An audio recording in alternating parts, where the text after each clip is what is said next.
Bab 337, Lapisan. Diunggah oleh Baca Suara. Jangan lupa like dan subscribe agar kami semangat unggah lebih banyak. Aku hanya menatap Alakrian tua, tidak sepenuhnya yakin aku mendengarnya dengan benar. Fakultas Akademi berada di luar jajaran masyarakat normal, kata Darin, mengikuti dengan cepat pernyataan Alarik. Setidaknya di Akademi bergengsi. Bahkan seorang darah tinggi yang kuat tidak dapat menarikmu menjauh dari pos pengajaran, dan Granbell akan segera dilucuti namanya jika mereka ketahuan mengatur serangan di halaman Akademi Pusat. Aku bersandar di kursiku, lengan disilangkan, tidak bisa menahan satu alisku untuk terangkat. Kamu bilang mereka tidak akan menyerang lagi. Alarik mendengus geli. Ayo, nak, jangan ganti topik. Pos ini untuk instruktur tempur jarak dekat tingkat inisiat, lanjut Darin, mengetuk-ngetukkan jarinya di atas meja. Dia memperhatikanku dengan seksama. Jalan yang mudah, bahkan tidak perlu mengajari sihir Wogard kecil, tambah Alarik sambil menyeringai. Hanya mengayunkan pedang dan latihan lari, hal semacam itu. Kamu hanya akan benar-benar memiliki kelas beberapa hari seminggu, lanjut Darin, jadi setelah kamu puas, kamu akan punya waktu untuk. Ketukan pelan di pintu membuatnya tersentak. Sesaat kemudian, pintu terbuka dan Sorel masuk dengan dua nampan penuh berisi makanan. Semua bola bali ini adalah pekerjaan yang lapar, katanya, tersenyum manis sambil menggeser nampan ke atas meja. Aku tahu apa yang kamu pikirkan, tentu saja, Regis menimpali sementara kami menunggu Sorel mengatur meja dan menata beberapa peralatan, tetapi kamu dan aku sama-sama tahu bahwa, secara logis, ini adalah rencana yang cukup solid. Bagaimana dengan rencana ini yang menurutmu logis, Regis? Aku membalas, tidak mampu menahan gejolak rasa kesal. Agar Carte Blanche terus melakukan pekerjaan kita tanpa gangguan, mengajari beberapa anak nakal Alakrian yang kaya bagaimana memukul satu sama lain dengan tongkat sepertinya harga yang harus dibayar, Putri. Nada bicara Regis sombong, karena dia tahu dia menarik pikiran keluar dari kepalaku untuk membantahku. Maksudmu mengajari anak-anak Alakrian cara membunuh anak-anak di Catian? Apakah itu yang kamu lakukan ketika kamu membantu Belmont kecil di kota Maerin mendapatkan lambang? Atau bagaimana dengan Maila dan lambangnya? Aku tidak punya apa-apa, aku memotong diriku sendiri, membuang jauh-jauh pikiran itu. Sebenarnya, aku curiga bahwa alasan kedua anak itu menerima rune yang begitu kuat di Maerin ada hubungannya dengan aku. Aku tidak tahu apa, tapi itu terlalu kebetulan untuk diabaikan. Bukankah kita sudah bergerak melewati memperlakukan setiap Alakrian yang kita temui seperti musuh bebuyutan sekarang? Tanya Regis, membiarkan nada tajam dalam suaranya memudar menjadi sesuatu yang hampir simpatik. Sial, selain kamu, aku hanya bertemu Alakrians, dan aku tidak bersimpati, aku sedang meyakinkan. Aku fokus pada Sorel yang menyiapkan makan malam terakhir kami saat aku mempertimbangkan argumen Regis. Dia benar, tapi aku berusaha sangat keras untuk menjaga pikiran itu agar tidak bocor padanya. Dia berseri-seri pada kami bertiga sebelum kembali keluar dari ruangan. Begitu pintu tertutup di belakangnya, Alarik mulai berdiri lagi. Ingat di mana aku pertama kali menemukanmu, nak. Perpustakaan kecil di kota Aramor itu. Kamu pergi ke Central Academy, dan kamu akan memiliki akses ke salah satu perpustakaan terbesar di Alakria. Dan dengan informasi sedikit lebih dekat ke sumbernya, jika kamu tahu apa yang aku maksud. Tidak begitu. Dikurasi secara menyeluruh seperti yang kamu temukan di Aramor. Aku mengabaikan pemabuk tua itu dan memilih menusuk sepotong buah merah delima dengan garpu sebelum menggigitnya. Ascenders berhasil dengan baik di lingkaran akademi, tambah Darin, mengoleskan mentega berbau manis ke sepotong roti tebal yang mengepul. Dan Central Academy khususnya sangat bergengsi. Seorang profesor dapat dengan mudah mengatur untuk pergi ke dan dari portal kenaikan relictums utama ketika mereka ingin, atau membuat akomodasi untuk mendapatkan akses ke portal sekunder, atau bahkan portal pribadi di suatu tempat. Banyak profesor masih naik, jadi kamu tidak akan menonjol. Petik 2. Aku mengerutkan kening saat aku mengunyah buah, yang memiliki tekstur kenyal seperti dendeng. Kekhawatiran aku yang paling mendesak adalah kembali ke relictums. Jika berpura-pura menjadi profesor di akademi ini tidak akan menjadi penghalang untuk itu. Kamu akan dikelilingi oleh para ahli di selusin bidang yang berbeda, lanjut Alarik. Jenis orang yang suka menunjukkan kepada semua orang betapa pintar dan berbakatnya mereka. Penyihir yang mengetahui segala sesuatu yang perlu diketahui tentang cara kerja rune, tentang relictum, tentang relik dari para penyihir kuno. Menelan berat, aku mencondongkan tubuh ke depan dan mengambil sepotong keju keras dari salah satu nampan. Apakah mereka mempelajari relik di akademi ini? Tanyaku, berusaha tidak terdengar terlalu tertarik. Ngomong-ngomong, wajah Alarik berseri-seri, aku tahu aku belum sepenuhnya berhasil. Tidak, semua relik pergi ke High Sovereign, yang mungkin memiliki sarang super rahasia di mana para penyusupnya melakukan eksperimen mereka. Aku merasa wajahku muram saat kata-kata Alarik memadamkan kegembiraan singkat yang kurasakan, tetapi mereka memiliki sedikit relik mati yang dipajang di sana. Dia selesai terburu-buru. Darin mengangguk antusias. Itu benar. Aku menjadi pembicara tamu di sana sekitar setahun yang lalu, dan mereka memamerkan apa yang mereka sebut, peninggalan, mereka, semacam museum kecil untuk relik mati yang telah mereka peroleh selama beberapa dekade. Seluruh ruangan penuh dengan relik mati. Aku mempertimbangkan kemungkinannya. Jika aku bisa mendapatkan lebih banyak relik seperti apa yang harus kita sebut hal ini, sih? Aku bertanya kepada Regis, memikirkan batu multisegi yang memungkinkan aku untuk melihat saudara perempuan dan ibu aku. The Orb of Long Range Stalking, kata Regis, menyebutkan nama itu secara teatrikal. Aku sudah menyebutnya begitu di kepalaku selama berminggu-minggu. Hanya, tidak, aku menjawab. Tapi apapun yang kita sebut mereka, memiliki beberapa relik yang kita miliki tidak ada salahnya. Oke, kataku keras-keras, katakanlah, demi argumen, aku mengikuti rencanamu. Bagaimana ini akan berhasil? Alarik menggebrak meja dan menyeringai, meludahkan beberapa remah makanan ke janggutnya, dan Darin memberikan penjelasan yang lebih rinci. Malam itu menemukan aku duduk bersila di lantai di salah satu kamar tamu Darin yang nyaman, mengingat situasi aku, sementara Regis tertidur di tempat tidur aku, tubuhnya yang besar tenggelam ke kasur empuk. Meskipun aku tidak mau mengakuinya, ide Alarik dan Darin memang ada gunanya. Direktur Gutski telah menjadikan aku seorang profesor ketika aku baru berusia 12 tahun, dan aku telah melatih keterampilan bertarung tangan kosong aku selama bertahun-tahun di dalam alam jiwa dengan Cordry. Akademi akan memberiku perlindungan politik baik dari Denoir maupun Granbell, dan sepertinya aku bisa segera mempelajari Relictums. Relictum. Di suatu tempat, 3 reruntuhan kuno lagi menunggu aku untuk menemukannya. Aku tidak yakin apakah zona yang Caira dan aku naiki bersama adalah reruntuhan yang sama atau berbeda, tapi secara naluriah aku merasa bahwa aku tidak berhasil dalam pendakian keduaku. Meskipun aku telah membuat kemajuan yang signifikan dengan God Step, berkat Three Steps, aku belum memiliki terobosan besar, atau menemukan apapun yang membimbing aku menuju wawasan tentang Godrune baru, karena batu kunci yang berisi wawasan tentang Aroas Requiem secara teknis berasal dari kehancuran pertama. Mau tak mau aku berpikir bahwa, untuk menguasai aspek takdir, aku harus menemukan lebih banyak zona seperti ruang hancur tempat aku berbicara dengan kristal sihir yang bisa berbicara. Mengapa lagi Jin meninggalkan sisa diri mereka di sana, hanya menunggu untuk membagikan batu kunci kepada keturunan pertama yang layak untuk datang. Aku menjernihkan pikiranku dan meraih lokasi dari 4 reruntuhan kuno, seperti yang dijelaskan Sylvia. Kenangan yang ditanamkan melintas di kepalaku, tapi aku tidak menemukan petunjuk di sana, tidak ada tempat yang bisa kulihat yang familiar, kecuali yang sudah pernah aku kunjungi, dan aku tidak punya cara untuk membimbing diriku sendiri ke sana di dalam Relictum. Kami hanya tersandung di sekitar sini di Alakria, kataku lembut. Bagaimana jika Agrona mendapatkan wawasan tentang takdir terlebih dahulu? Kepala Regis terangkat dari tempat tidur, memiringkan sedikit ke samping. Kalau begitu, kita kalah, kurasa. Pacarmu memimpin pasukannya ke Epeotus, dan Agrona menggunakan takdir untuk, aku tidak tahu, mengubah semua asura lain menjadi dandelion atau semacamnya. Sambil menggelengkan kepala, aku membiarkan diriku bersandar sampai aku bersandar di lantai yang dingin.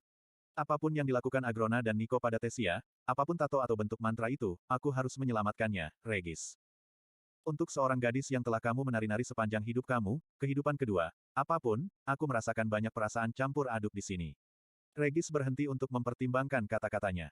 Apakah kamu menyelamatkannya karena cinta atau rasa bersalah? Aku membiarkan kata-katanya curam sebelum akhirnya menghela nafas. Aku tidak yakin, mungkin keduanya. Ini rumit. Serigala bayangan itu menguap dan meletakkan dagunya di atas cakarnya. Berasal dari orang yang menemukan cara untuk memundurkan waktu untuk menghidupkan kembali benda-benda. Aku tertawa terbahak-bahak, pikiranku melayang melalui semua tahap hubunganku dengan Tess. Dari penyelamat hingga adik perempuan hingga teman dan teman sekelas, hingga sesuatu yang lebih. Selalu ada beberapa bentuk cinta di tengah itu semua, tapi tidak seperti yang Regis maksudkan. Rasa bersalah karena menjadi pria yang jauh lebih tua dari tubuh fisiknya membuat aku tidak bisa memeriksa perasaan aku secara mendalam, mendorongnya menjauh. Bahkan beberapa ciuman yang kami bagikan bersifat tentatif, menguji. Dan kemudian aku menghilang ke Epeotus, dan Tesia pergi berperang. Kami jarang bertemu selama perang, dan romansa telah begitu jauh dari pikiranku. Slot iklan. Kamu bisa pasang iklanmu di sini. Kemudian, tiba-tiba kami menemukan diri kami bersama lagi di tembok. Tes yang kutemui ada seorang wanita muda cantik dan berbakat yang pernah berjanji untuk menungguku. Malam itu, momen di tebing yang menghadap ke tembok itu, mungkin itulah pertama dan satu-satunya saat hubungan kami mendekati label cinta. Bukannya aku sangat baik dalam hal itu.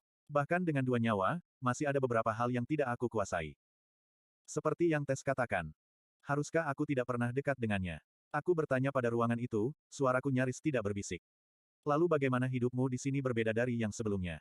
Regis bertanya, tidak repot-repot mengangkat kepalanya. Aku membuka mulutku untuk berbicara, tapi aku tidak bisa memberikan respon. Ada banyak hal yang membuatku menyalahkan diriku sendiri, tapi mendekati semua orang yang aku cintai di dunia ini bukanlah salah satunya. Melihat aku begitu berkonflik, teman aku menghela nafas dan turun dari tempat tidur.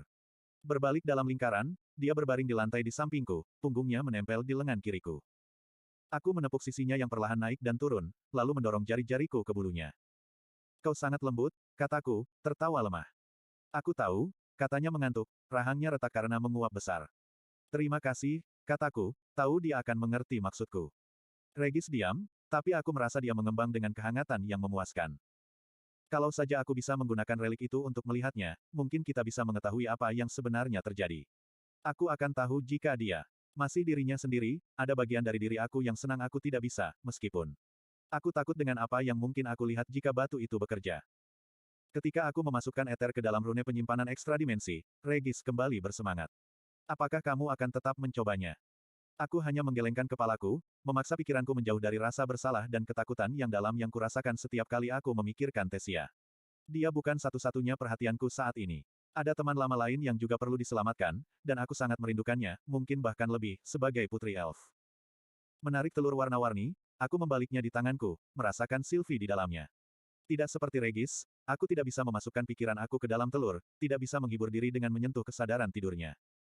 Aku tidak bisa berbuat apa-apa tentang Tesia sekarang, tapi mungkin.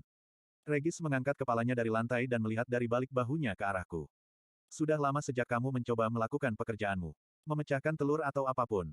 Terlalu lama, pikirku, mengingat peningkatan kekuatan yang aku hasilkan sejak kota Maerin. Aku tergoda untuk mencoba selama hari-hari yang panjang dan melelahkan yang dihabiskan di penjara oleh keluarga Granbell, tapi, aku juga khawatir tentang apa yang mungkin terjadi jika aku berhasil. Sehat. Regis mendorong, menggaruk belakang telinganya dengan cakar. Apakah kamu akan mencoba atau apa? Kurasa kita cukup aman di sini. Aku menatap dengan gugup ke batu itu, yang akan menguras setiap tetes eter jika aku mulai menuangkannya. Dan jika Sylvie tiba-tiba muncul kembali di hadapanku. Apakah ikatan aku akan kembali sebagai rubah, atau seorang gadis, atau naga dewasa, menghancurkan rumah Darin Ordin? Aku bertanya-tanya, bukan untuk pertama kalinya, apakah dia adalah Sylvie yang sama yang telah berada di sisiku sejak aku masih kecil? Apakah dia akan marah padaku? Akankah dia mengingat semua yang telah terjadi, semua yang telah kita lakukan bersama? Bagaimana jika dia muncul kembali, dan dia bahkan tidak tahu siapa aku? Hanya satu cara untuk mengetahuinya, Putri, kata Regis, meregangkan tubuh saat dia berdiri. Setelah memutuskan, aku melompat berdiri dan mengambil 3 langkah cepat melintasi ruangan, mendorong jendela kaca besar yang menghadap ke perbukitan. Karena aku tidak tahu persis apa yang akan terjadi, aku tidak akan mengambil risiko rumah Darin dengan menanamkan eter ke dalam telur di sini. Aku berbalik untuk bertanya pada Regis apakah dia akan datang, tapi aku sudah bisa merasakan jawabannya. Ini adalah sesuatu yang pribadi, sesuatu yang perlu aku lakukan sendiri. Aku memegang matanya, mengangguk, lalu berbalik dan melompat keluar jendela, membersihkan deretan semak hias dan pagar kecil sebelum mendarat di rerumputan tinggi. Bukit-bukit tampak seperti hantu dalam kegelapan, rerumputan pucat tak berwarna dalam cahaya bintang. Mengilhami seluruh tubuh aku berlari menuju bukit tinggi sekitar 1 mil dari rumah Darin, telur yang berkilau lembut di tangan aku. Terlepas dari upaya terbaik aku untuk menjaga diri aku tetap tenang, jantung aku berdegup kencang saat aku duduk bersila di rumput yang kaku. Terakhir kali aku mencoba memasukkan eter ke dalam telur Sylvie, rasanya seperti aku melemparkan ember penuh air ke dalam reservoir yang cepat habis. Tapi itu jauh lebih baik daripada upaya pertama aku, tak lama setelah aku membentuk inti eter aku. Berdasarkan tebakan terbaikku, jauh lebih sulit bagiku untuk menentukan kejelasan inti aetherku daripada inti manaku. Pertumbuhanku antara kota Maerin dan sekarang secara signifikan lebih tinggi daripada yang telah aku capai pada pendakian pertama itu. Tidak perlu banyak ether untuk melakukan perjalanan singkat ke bukit, tetapi aku masih memutuskan untuk menyerap semua ether yang aku bisa dari atmosfer sebelum memulai. Prosesnya secara signifikan lebih lambat daripada di Relictum, di mana atmosfernya kaya dengan itu, tetapi aku terus berjalan sampai inti aku benar-benar penuh. Untuk memastikan aku memaksimalkan peluang sukses aku kemudian melepaskan beberapa ether dari inti aku, membiarkannya bergerak secara alami ke seluruh tubuh aku dan tidak memberikan pengaruh sadar padanya. Sebagian besar ether bergerak ke arah tanganku, atau, lebih tepatnya, ke arah telur Sylvie, dan sebagian kelebihannya hilang, tetapi setelah sekitar 30 menit bermeditasi, intiku meluap dan tubuhku berenang dengan partikel yang mengambang bebas. Ether. Sensasinya membuatku pusing, seperti baru saja minum dan hampir mabuk. Baiklah, Sylv, bisikku. Mari kita lihat apakah ini berhasil. Mencengkeram batu pijar dengan kuat, aku memejamkan mata dan merasakan pancaran hangat dari inti eterku di dalam tulang dadaku. Membayangkan saluran eter yang mengalir di seluruh tubuhku terhubung ke intiku seperti jalan raya kecil, masing-masing dengan gerbangnya sendiri menahan eter sampai aku melepaskannya, aku memegang gerbang itu di pikiranku. Adalah penting bahwa semua eter mengalir ke dalam telur, tetapi juga penting bahwa aku menyalurkan eter dengan cukup cepat untuk mengisi reservoir di dalamnya. Tentu saja, jika aku hanya mengirimkan ledakan eter yang tidak terkendali, sebagian besar akan menghilang ke atmosfer alih-alih mengalir ke dalam telur. Sekaligus, aku membuka gerbang dan mendorong. Tubuh aku menjadi panas saat banjir ether mengalir melalui saluran lahar aku yang ditempa. Pada awalnya aku terlalu fokus untuk mencegah ether melarikan diri atau diserap ke dalam tubuh fisik aku untuk sepenuhnya menghargai apa yang terjadi dengan telur, tetapi karena semakin banyak ether aku diilhami ke dalam batu, aku menyadari dengan terkejut bahwa itu bekerja. Lebih banyak ether murni yang ditarik ke dalam batu, sekarang, dengan hanya sedikit energi tidak murni yang mengalir keluar lagi, peningkatan yang signifikan. Jalur spiral di dalam, di mana ether ditarik ke jantung telur, mulai bersinar dengan cahaya ametis yang semarak. Di sekelilingku, puncak bukit bermandikan cahaya ungu, tersiram bayangan hijau, merah, dan biru. Inti aku mulai terasa sakit, seperti otot yang kewalahan, saat ether terakhir aku ditarik ke dalam telur.